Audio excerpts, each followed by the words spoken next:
Hola, ¿cómo están? Bienvenidos Centroamérica, Suramérica, bienvenidos a este sábado saludable. Me presento, mi nombre es Carlos Monroy, soy colombiano, vivo en este momento en Bogotá, estoy transmitiendo desde mi casa y la verdad, hoy sábado es increíble. Tenemos una invitada de lujo, una eminencia a nivel mundial en el campo del bienestar y la salud.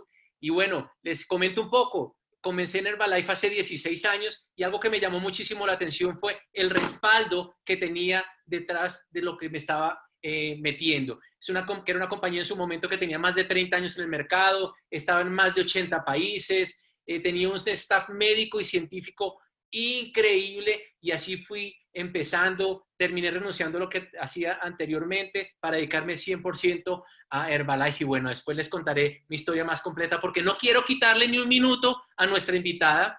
Ella es una PhD en actividad física y nutrición y bienestar. Tiene también un MBA en su currículo y también es muy deportista. Hizo parte del equipo de la Universidad de Washington en remo y tiene todas las credenciales para que nos explique lo del tema que tenemos para el preparado el día de hoy. Así que no le quito mucho tiempo. Denme una calurosa bienvenida a nuestra invitada, Dana Ryan. Dana, bienvenida. Gracias, Carlos. Buenos días a todos. Es un placer estar aquí con ustedes. Lo siento, mi español no es tan bueno, pero los prometo que voy a practicar mucho y en el próxima vez voy a hablar totalmente en español. Pero English for today. So I'm going to go ahead and share my screen real quick.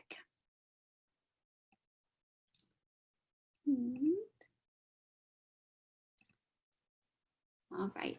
So today I have the honor and privilege of being able to talk to you about sports nutrition, nutrition for living a healthy, active lifestyle, and we'll get into exactly what that means and who that really relates to. But it's really important to start off with all of the faces that you see on this screen, which is our experts, not only here in Los Angeles, but from around the world. And our job is to make sure that everything that we talk about, everything that we suggest is based in science, right? And so it seems like it's obvious, but it's really important that we're always on top of the literature. Things are always changing. The field of nutrition, the field of exercise science, these things are always changing. And so our job is to stay on top of the current research, the current literature, so that everything that we recommend is always going to be based in science.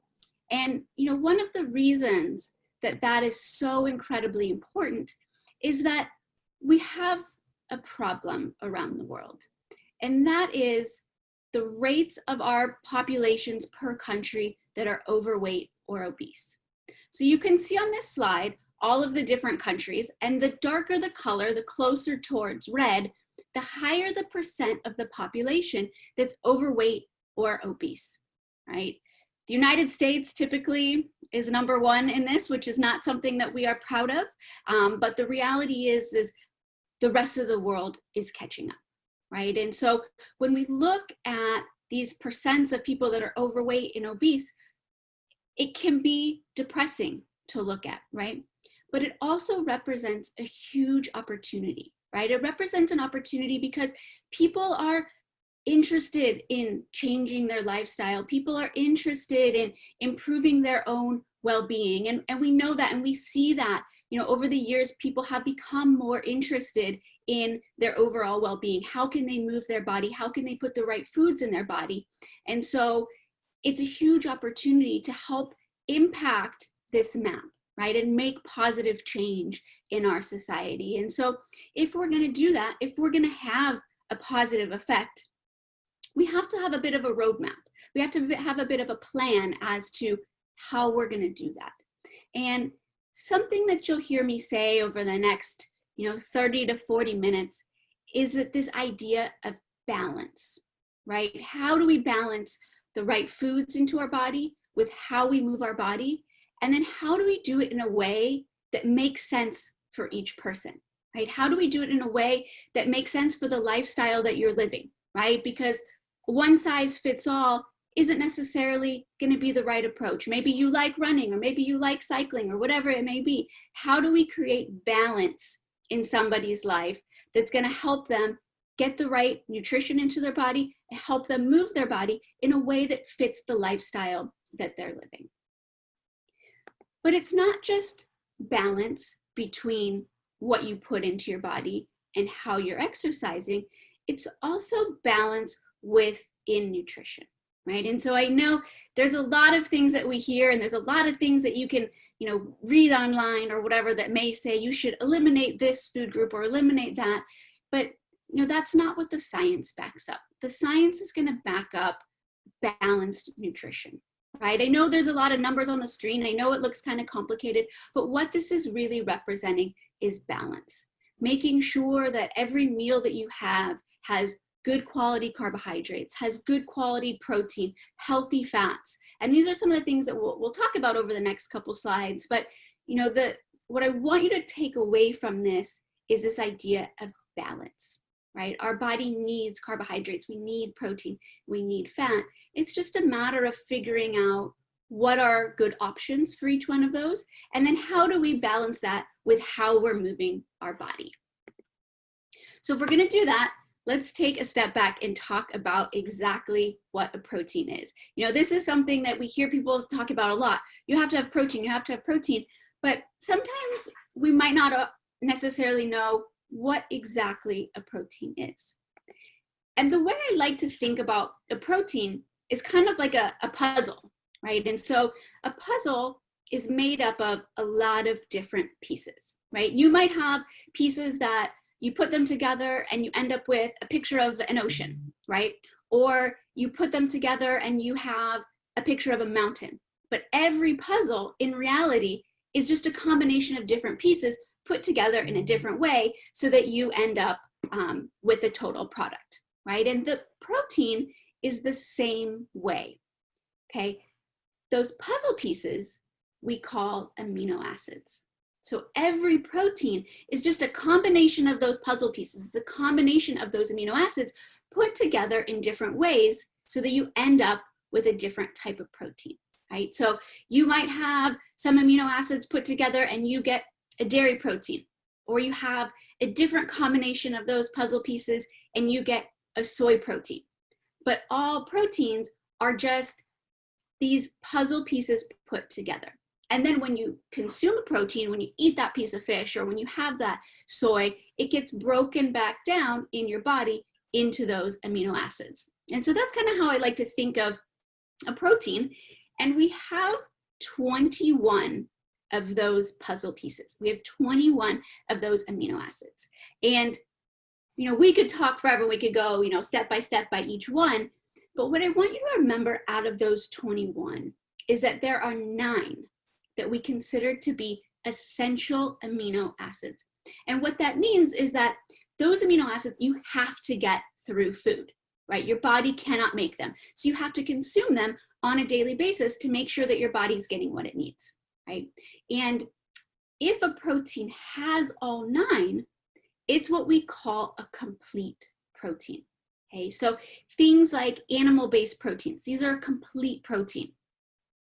But most plant-based proteins aren't actually complete, right? They're missing 1 or 2 of those essential amino acids, so we can't call them complete.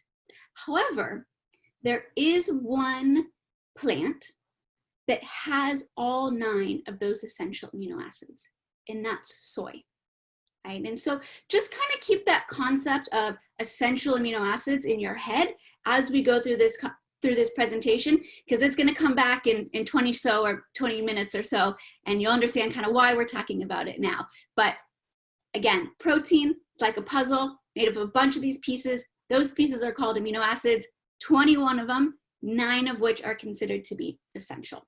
Now, it's not just about having the right protein, it's also about when you want to consume that protein. And we know, oftentimes people tend to have like a lot of protein at night for dinner, maybe they have a lot in the morning, but what you really want is actually to consume protein throughout the day, right? Because those puzzle pieces that we talked about, those amino acids, our body doesn't store them, but we're constantly needing them and using them. And so it's really important that you have protein throughout the day so that you're continuing to support your body as you're putting stress on your body, as you're moving throughout the day, you're giving your body those amino acids that it needs. So not just about the right type of protein, but it's also about having that protein throughout the day so that you can help build muscle mass and you can really support your body. Now, you might say, okay, she just said build muscle mass, and I don't really care. That's not my goal. Building muscle mass is not my goal. I'm not trying to go to the gym and get big, bulky muscles. But I want to challenge that notion a little bit and talk about why building muscle is really important for anybody, no matter what your goal is, right? And so we can start with the obvious, right? So a lot of times this is the image that we see projected when we talk about building muscle, we talk about sports nutrition, is that young girl or guy that is going to the gym, they want to get big muscles to, you know, look good or go to the beach or whatever it may be. And this is certainly an important role in protein, is building muscle for those reasons. However, it's not the only reason that we need protein to build muscle, right? Protein and building muscle is also a really, really important part of maintaining a healthy weight, right? And so, you know, a lot of times people will tell me like, you know, I'm really working on maintaining my weight. And so I think that when I exercise, I'm just not going to eat afterwards because that's going to be the best thing to help me maintain my weight. And it may seem, you know, kind of counterintuitive, but you actually want to have protein after you exercise to help maintain weight. And the reason for that is that when you have protein after you work out, this is going to help you build lean muscle. When you build lean muscle, that's going to help you increase your metabolism. Now, when you increase your metabolism, your body is more effective at burning calories. And so even if your goal isn't to build big, bulky muscles, it's just to maintain weight, protein is a really important part of that so that we can help maintain our metabolism. Okay, so maybe you want to go to the gym, build muscle, perfect. Trying to maintain a healthy weight, perfect. But having protein and building muscle is really, really important as we get older, right? And so if we think about protein and how our body uses it, actually, as we get older, our body's not as effective at utilizing protein.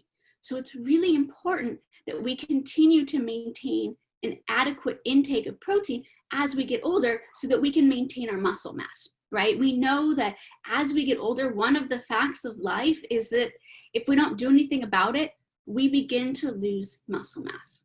You know, and that can start in late 30s, 40s, we can start losing muscle mass. And so really, really important that we consume enough protein to help support our body in that muscle making process. You know, because if you're younger and you're thinking like, oh, that's not me, I'm 20, I don't have to worry about it.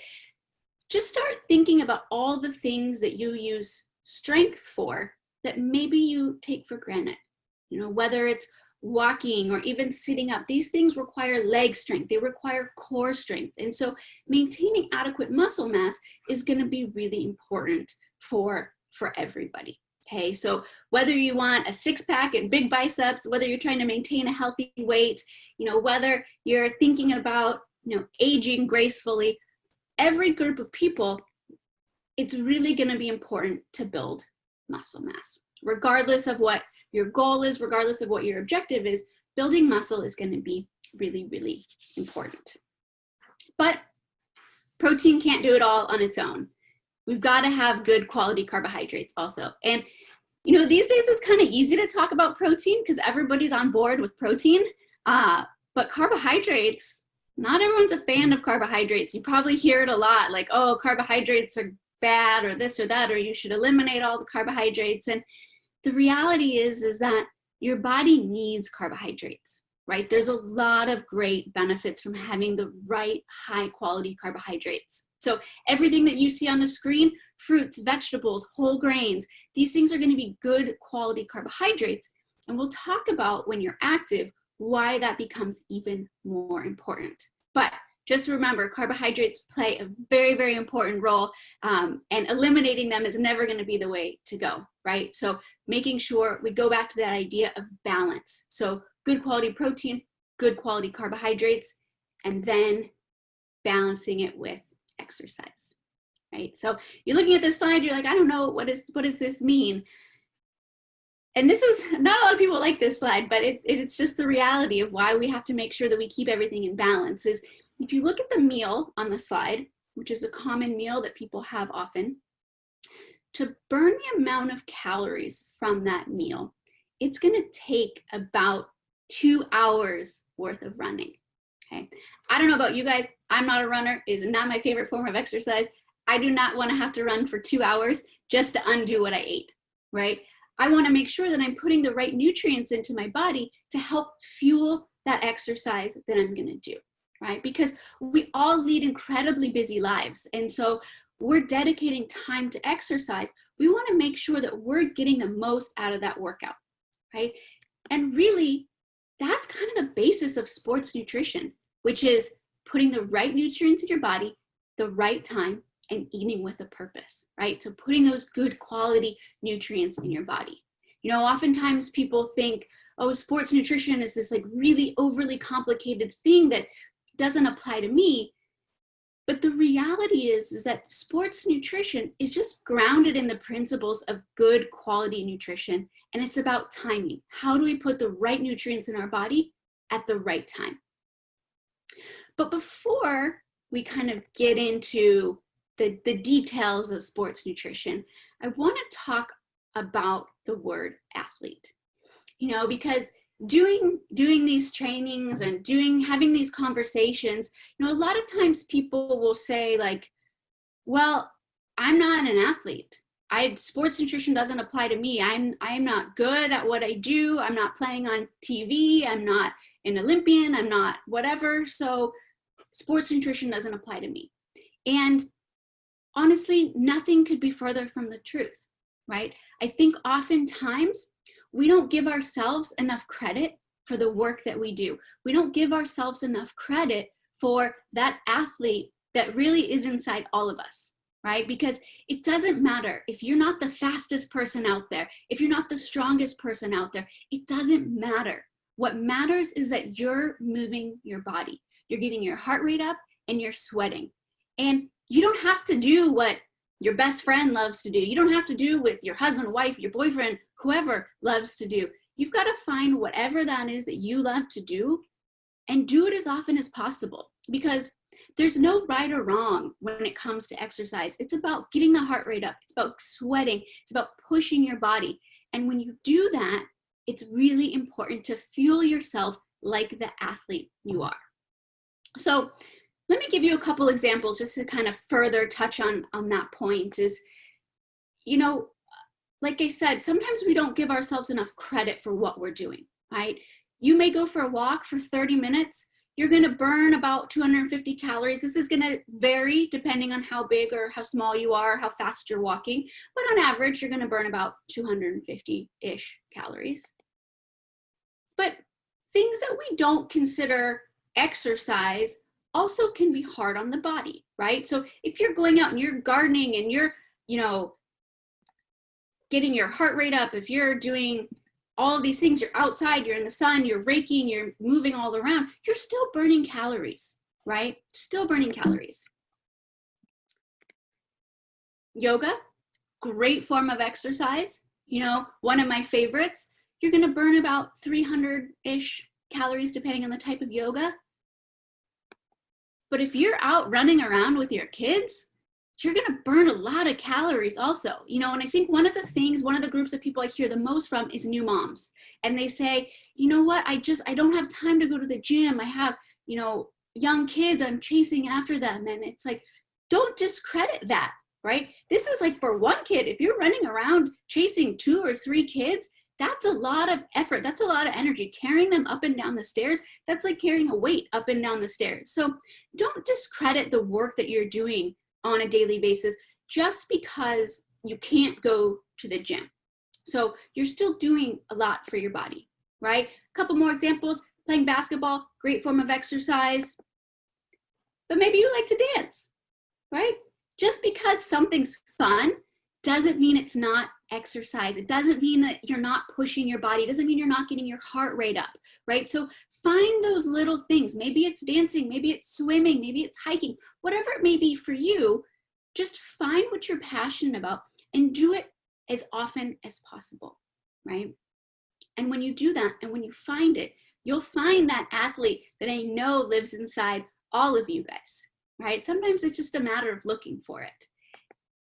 Because once you find it, no matter how good you are at a sport, no matter what level of athlete you are, it's going to be really important to fuel your body properly, right? Because again, even if you're not the fastest one out there running, your body still needs the same nutrients. It still needs carbohydrates for fuel. Still is going to need protein to help you recover.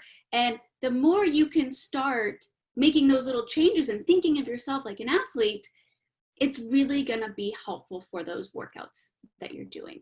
So hopefully by now I've convinced you that there is an athlete that's inside of all of us. Sometimes it's a matter of just finding it.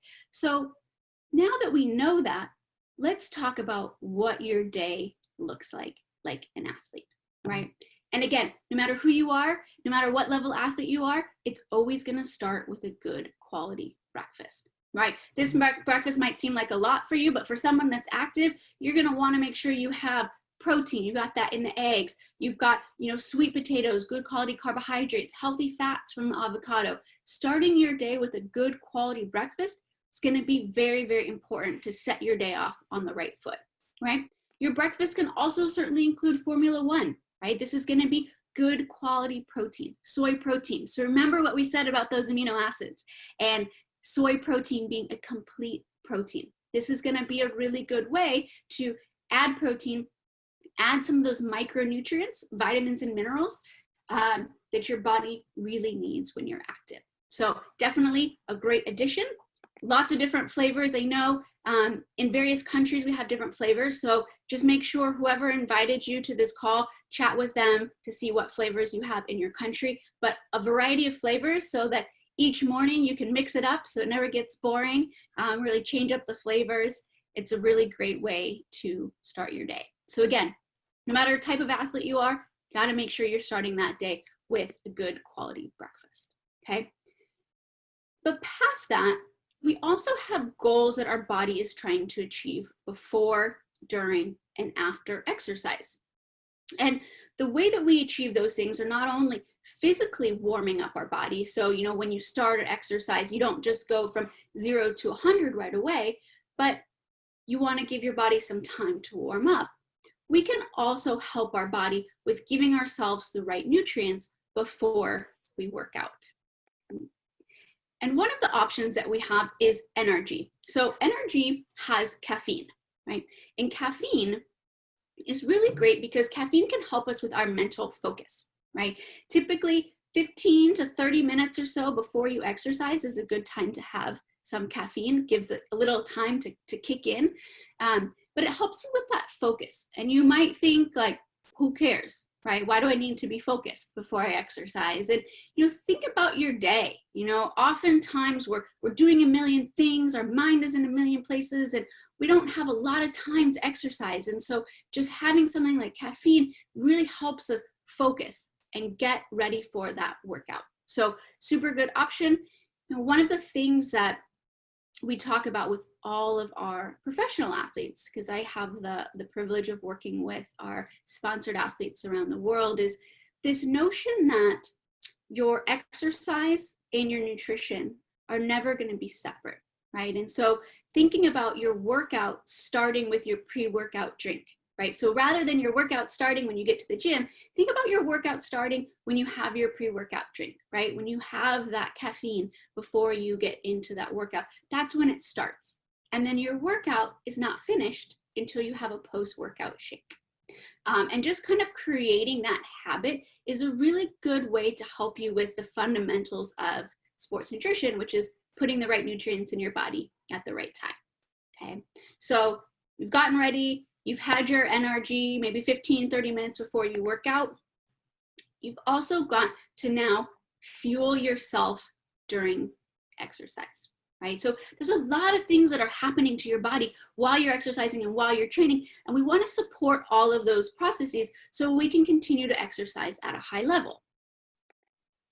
And this is where carbohydrates become really important, okay? So the blue line that you see on the screen, this represents how much your body is using carbohydrates for energy.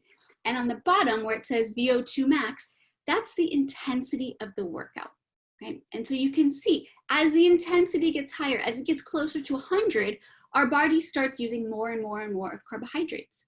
And so it's very, very important that we have adequate carbohydrate stores so that we're able to access those during exercise and utilize them to produce energy, okay? So carbohydrates during exercise is gonna be one component that's super important. But the second component is gonna be hydration. And you might be thinking, okay, well, none of those things on the screen make sense for hydration during exercise. And you're right. You're right. I would not drink any of these during exercise, but I bring them up to talk about the importance of hydration, because hydration is not just important while we're training, but hydration is important throughout the entire day. And it's something that we can easily get wrong, right? And so a lot of times people will say to me, hey, Dana, like I'm eating the things that you were suggesting, but I'm just not where I want to be, right? And so oftentimes I'll say, okay, well, what are you drinking? Right? And an answer can be something that looks exactly like what you have on this screen, maybe a sugary coffee drink and some sort of soda during the day, and then a beer, a glass of wine at night. And the reality is this can add up to a lot of excess calories, right? This adds up to a lot of excess calories that's not necessarily doing a lot for your hydration status during the day, right? If we look at it compared to food, sometimes this gives you a better idea of really what this looks like, right? That sugary coffee drink to French fries, beer to bacon, kind of puts it into perspective, because sometimes as we're drinking fluids, we don't really think, like, oh, this is a ton of excess calories, right? Same thing with the soda, a glass of orange juice as well can be quite a bit.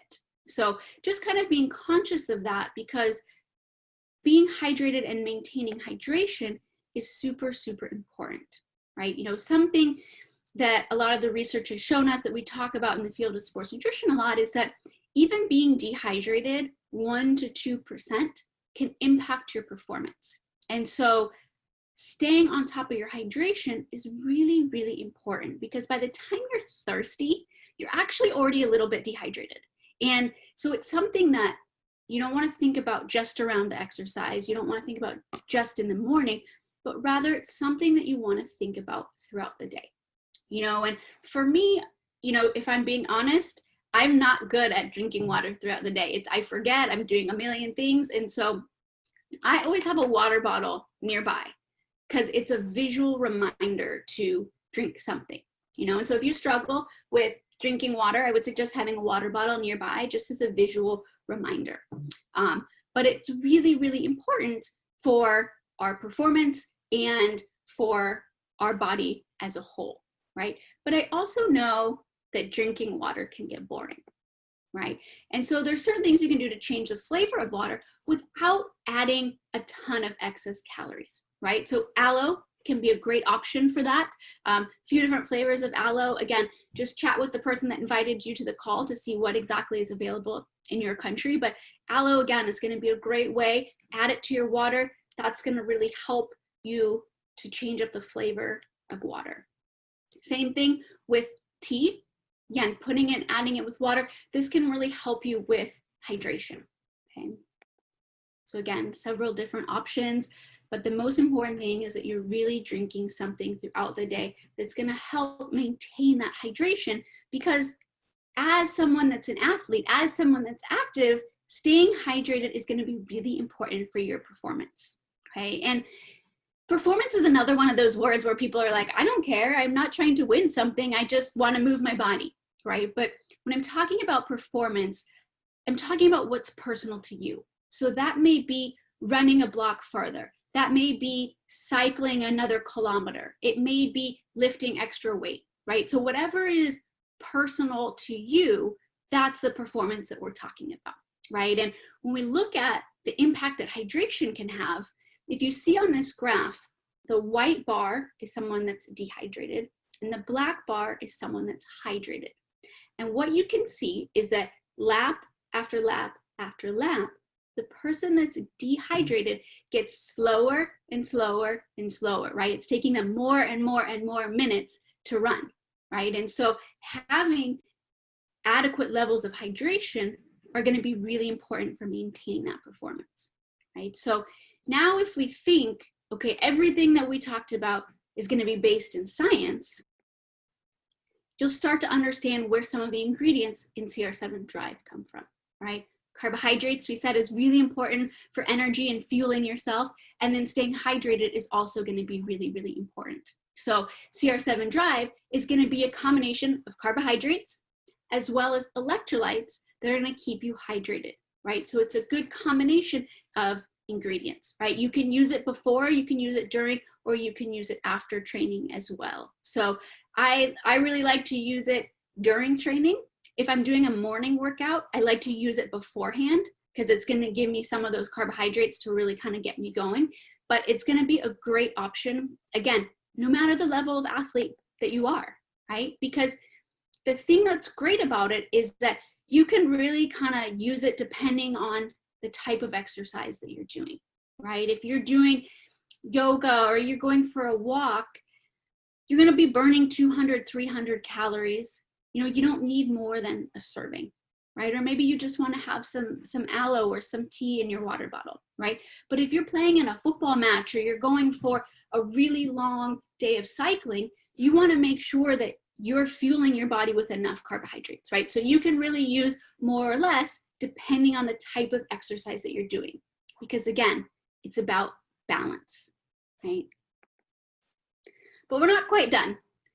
Like we said, you got to take care of yourself before, during, and after your workout, in addition to having a good quality breakfast every single day. And after training, this is really where we start talking about protein. Okay, this is where protein becomes really, really important. And typically what we suggest is 20 to 40 grams of high quality protein. And this is something that kind of throughout the field of sports nutrition is recognized as the sweet spot after a workout. You want to make sure you're getting at least 20 grams of protein. No real need in terms of building muscle to go past that 40 grams of protein, but having it after your workout, that's really going to be the right time to have your post-workout shake, right? So like we talked about before, your workout starts with your workout isn't finished until you have your post-workout shake, right? So again, no matter your size, no matter your type of activity, you know, a lot of people look at me and they're like, well, you're a pretty small little person.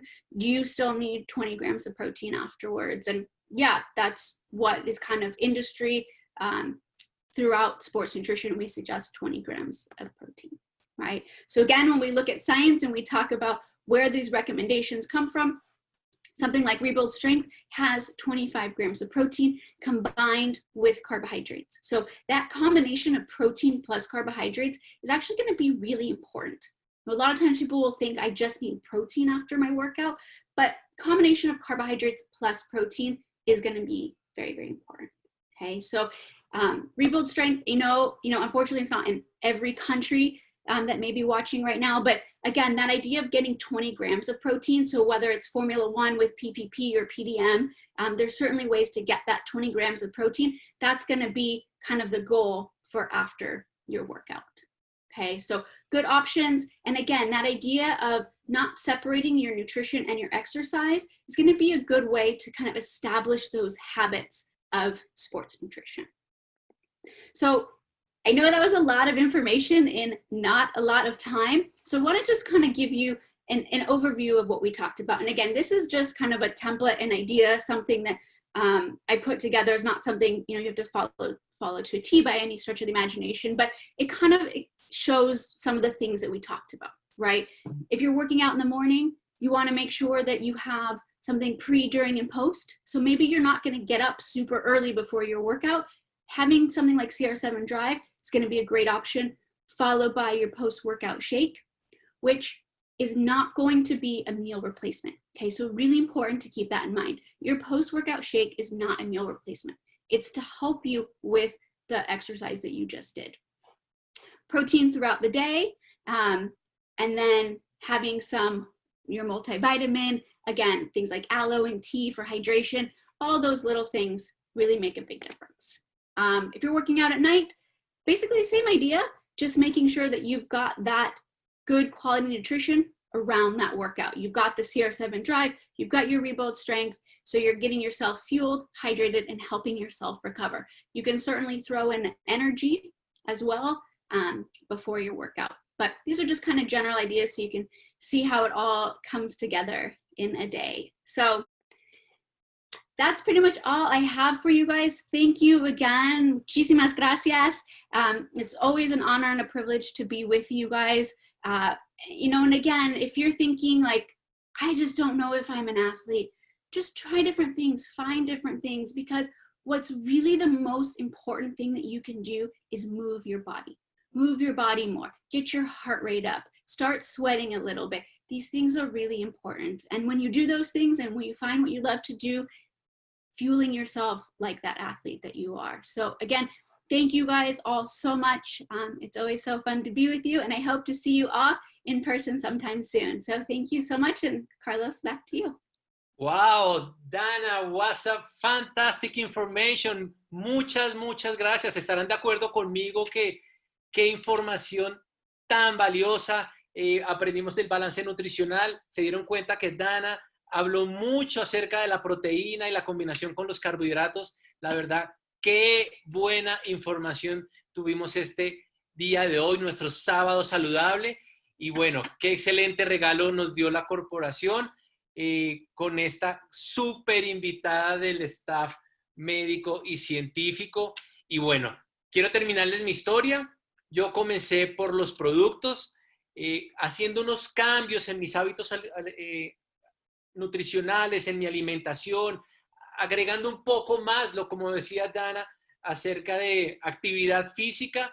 Llegué a controlar una buena cantidad de kilos y bueno, tener mejor energía, estar como más alerta, como decía Dana en su presentación en los productos.